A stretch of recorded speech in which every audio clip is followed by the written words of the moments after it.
మన చుట్టూ ఉన్న వాళ్ళు మనల్ని పిచ్చాళ్ళని చేసేస్తూ ఉంటారు కదండి. ముఖ్యంగా వ్యాపారస్తులు.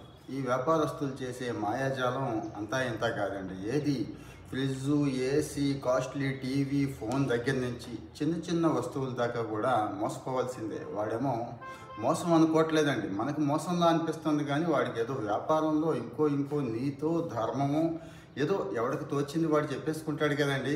అలా చెప్పేసుకుంటూ మోసం చేసేస్తున్నారు. ఈ మధ్య చాలా సంఘటనలు జరుగుతున్నాయి. నేను కూడా ఎప్పటికప్పుడు మీకు అప్డేట్స్ ఇస్తూ ఉంటున్నాను, కానీ షార్ట్ వీడియోస్ చేస్తున్నానండి. నిమిషం 2 నిమిషాల్లో ఎంత సమాచారం వస్తుంది. అందుకే డీటెయిల్డ్గా చేద్దాము, డీటెయిల్డ్గా ఈ విషయం చెప్దాం అనేది నా ఉద్దేశం. ఫారిన్ కంట్రీస్లో చాలా బలంగా ఉంటాయి వ్యవస్థలు. మన దేశంలో ఏం ఉండదు, ఏదో చెప్తారు కానీ అంతా ఉత్తుత్తుదే. ఎవరితోనో రికమెండ్ చేయించుకోవాలి, లేకపోతే చాలా బాధలు ఉన్నాయి కదండి. వాళ్ళంతా పెద్ద పెద్ద వాళ్ళు. ఎవరు మనకి వస్తువులు అంటగట్టిన వాళ్ళు, అమెజాన్ దగ్గర నుంచి, ఫ్లిప్కార్ట్ దగ్గర నుంచి పెద్ద పెద్ద షోరూమ్స్ ఉంటాయి కదా, వాళ్ళు కానీ వాళ్ళని మనం ఏం చెయ్యలేము అనే నోషన్లో ఉండిపోయి నష్టపరిహారం పొందకుండా ఉండిపోతున్నారనే ఉద్దేశంతోనే నేను ఈ వీడియో చేస్తున్నానండి. వాస్తవంగా ఇది నష్టపరిహారం పొందే అవకాశం మీకు అందరికీ ఉంది. ఎక్కడుంది, ఎలా ఉంది అంటే వినియోగదారుల సంఘాలు అని చెప్పి ఉన్నాయి, కమిషన్ ఉంది. ఈ సంఘాలు ప్రతి జిల్లాకి ఒక సంఘం ఉంటుంది. మీరు జస్ట్ సోషల్ మీడియాలో కొట్టినా వాళ్ళు కనపడతారండి. అలాగే కమిషన్ ప్రత్యేకంగా పోర్టల్ వెబ్సైట్ ఉంది, అది కూడా నేను ఇస్తున్నానండి.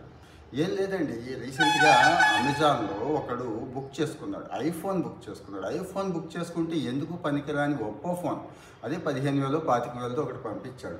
ఎవిడెన్సెస్ ఉంటాయి కదా, చక్కగా అన్ని ఎవిడెన్సెస్ పెట్టాడు, వెళ్ళాడండి. అంటే ముందు అమెజాన్లో చేసే ప్రయత్నాలు చాలా ఉంటాయి కదా. అమెజాన్, ఫ్లిప్కార్ట్లో ఏదైనా రాంగ్ ఐటమ్ వస్తే మన ప్రయత్నం మనం చేస్తాం, రేటింగ్ ఇస్తాము, కస్టమర్ కేర్ అని అడుగుతాము, అది ఇది ఎన్ని చేసినా ఇక పని అవ్వలేదు.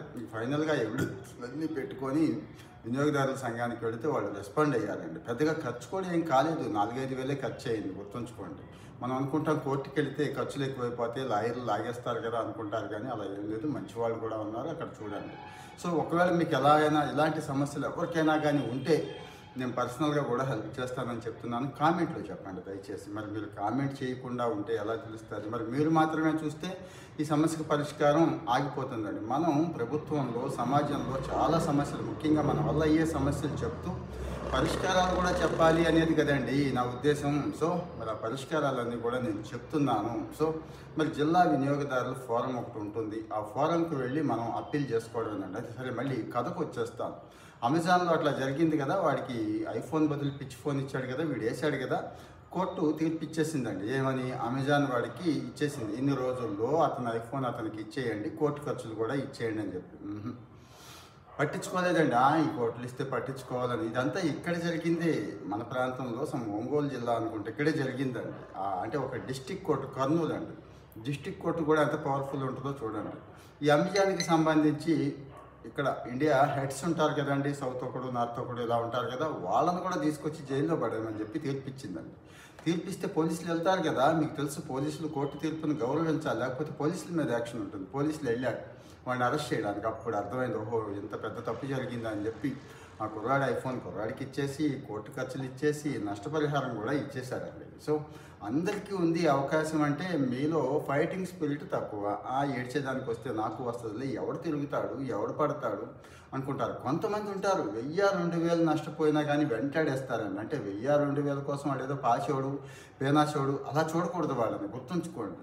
సిస్టంలో ఉన్న అన్యాయాన్ని వాడు ప్రశ్నిస్తున్నాడండి. ఇలాంటి ప్రశ్నించే వాళ్ళే కావాలి, వాళ్ళకి మనం సపోర్ట్ ఇద్దామంటున్నాం. దయచేసి మీరు కూడా సపోర్ట్ ఇవ్వండి. ఇలాంటివి జరిగినప్పుడు మనం కూడా చాలా నెగిటివ్గా కామెంట్ చేస్తామండి. ఎవరే మరి అంత ఏంట్రా బాబు, నీకు 1000-2000 కూడా అంత కక్కుర్తి పడిపోతున్నావు ఇలా అంటాను తప్పించి వాడిని సపోర్ట్ చేయం. అదే సినిమాల్లో మాధవన్ లాంటి ఆయన ₹1, ₹1.5 కూడా బాగా ఫైట్ చేశాడంటే క్లైమాక్స్ దాకా బ్రహ్మాండంగా చూస్తామండి. సో నా సలహా ఏంటంటే, వినియోగదారుల ఫోరమ్స్ ఉన్నాయి, వాటిని సంప్రదించండి. 1, 2 అక్కడ కూడా పని అవ్వలేదు అనుకుంటే నేను మళ్ళీ అవి కూడా చెప్తాను కదండి, 2-3 మార్గాలు కూడా చెప్తాను. 1100 అని ఒక నెంబర్ ఉంది, దానికి ఫోన్ చేయండి, ఏం పర్వాలేదు.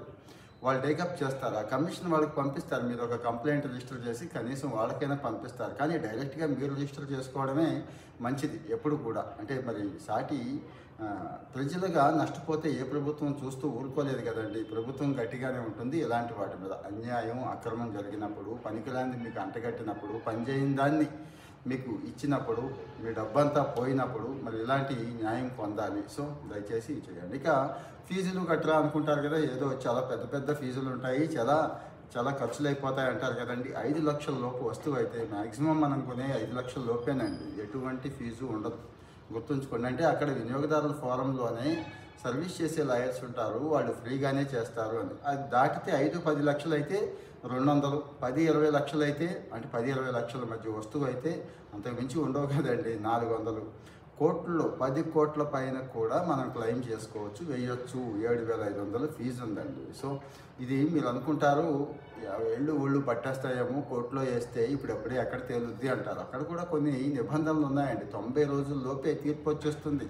కాకపోతే మనం పర్ఫెక్ట్గా ఎవిడెన్సెస్ ఇవ్వాలి. సో ఇక్కడ ఆఫ్లైనా ఆన్లైన్ అనేమీ లేదు.